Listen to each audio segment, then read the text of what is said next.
Today we're journeying into the ancient world of Chinese alchemy. With its deep roots intertwined with Taoism, we'll explore the evolution of Waidan, external alchemy, and Neidan, internal alchemy.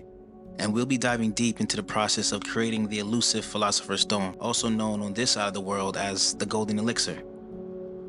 The concept of the Philosopher's Stone, or the Golden Elixir, is a central tenet in the practice of Waidan. This golden elixir was believed to not only convert base metals into gold, but also bestow immortality on those who consumed it. The creation process of the golden elixir was a complicated one and involved numerous stages of purification and transformation of base substances. It's here we see that the physical and spiritual worlds intertwine in alchemical practice. Wei Buoyang was a legendary figure from the Eastern Han period, and his Cantong Chi is considered one of the oldest and most enigmatic texts on alchemy. The work's title, Kingship of the Three, refers to the unification of the three principles of the cosmos: heaven, earth, and man, and is understood as a guide to internal and external alchemy. This mysterious text is often seen as an allegorical tale on the creation of the golden elixir. It describes an alchemical operation involving lead, representing yin, and mercury, representing yang, combined in a hermetically sealed vessel.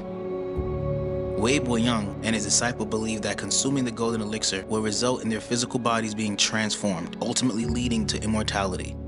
However, as the narrative goes, when they ingested the elixir, two of the disciples died.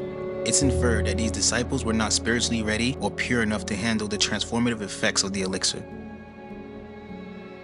The golden elixir is often alluded to as a child or infant, born out of the harmonious blending of yin and yang elements. It's a testament to both physical alchemical operations and spiritual practices seeking immortality.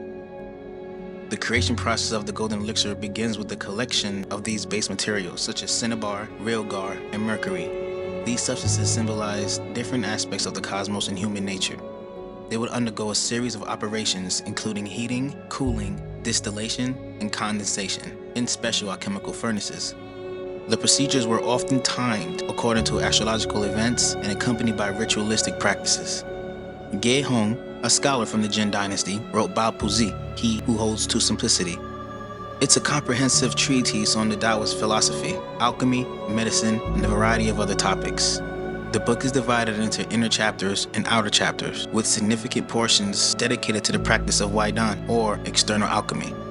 Ge Hong provides numerous recipes for the creation of elixirs of immortality, often using ingredients like cinnabar and gold. However, he also stressed the importance of moral self-cultivation and described the dangers of improper alchemical practices.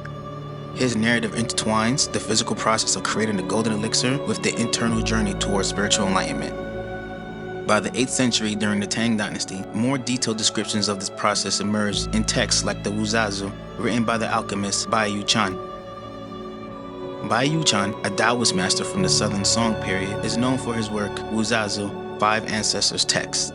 Bai Yuchan's Wuzazu represents a shift in the narrative of alchemy from external to internal practices. The creation of the golden elixir is described as a symbolic process of refining the three treasures within one's body: Jing, essence; Qi, vitality; and Shen, spirit. It's a metaphorical journey of inner transformation where the person refines these three internal treasures through meditation and inner cultivation. Bai Yuchan frames the quest for the golden elixir as an inner voyage towards spiritual immortality, creating a parallel narrative to the external alchemical operations described in earlier texts. This procedure reflects the principles of yin and yang, the five elements, and other foundational Taoist concepts. Wuzazu is considered to represent a shift from the tangible external alchemy to the more symbolic and spiritual internal alchemy. One of the most influential figures in the history of Neidan is a man by Zhang Buduan. Living in the Northern Song dynasty around the 11th century CE, Zhang is known for writing the Wu Zhen Pian, or Awakening to Reality, one of the most important texts in the Neidan tradition. In Awakening to Reality, Zhang outlines the principles of Neidan, discussing the cultivation and transformation of the three treasures, Jing, Qi, and Shen, within one's own body. This involves practices like meditation, breath control, and specific physical exercises to foster internal energy and spiritual awakening. Another key figure in the history of Neidan is Gui Chuji, a disciple of Wang Zhongyan, founder of the Quanzhen school in the 12th century during the Jin dynasty. Gui Chuji, also known as Master Changchun, is known for spreading the teachings of Neidan across northern China. The Quanzhen school emphasizes the balance of monasticism and everyday life, with Neidan practices being an integral part of the path towards spiritual enlightenment. This school of thought has greatly influenced the development and spread of Neidan.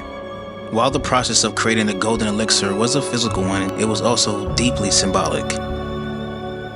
The refining and transformation of base substances mirror the alchemist's spiritual journey towards enlightenment and immortality. The quest for a philosopher's stone or an elixir of life is a universal theme found in many different cultures, symbolizing the desire for wealth, longevity, and spiritual enlightenment. In Western alchemy, which influenced and was influenced by Arabic alchemy, the concept of the philosopher's stone is also central. Just like Chinese alchemy, Western alchemy combined both practical and spiritual elements. Western alchemists too sought to transmute base metals into gold and believed in the possibility of creating an elixir that would grant eternal life. However, the emphasis on eternal transformation found in Chinese alchemy is generally less prominent in the Western traditions. So, in today's video, we went over some of the earliest texts regarding alchemy in China, from the origins of external alchemy, Weidan, to the slow transition into eternal alchemy, Neidan, to the Chinese equivalent of the philosopher's stone, the golden elixir. We covered it all. Well, there is something that I would have to look into more, which is the origins of alchemy itself. It seems to stem from Hellenistic Egypt, but other places I've been looking into says that it was invented in the land of Egypt when it was known as Chem. Once we start getting into territory as far back as theoretical Atlantis, well, let's just say that's going to require a whole nother video. So that'll be all for today, guys. Please leave comments down below on what I should cover next, and be safe.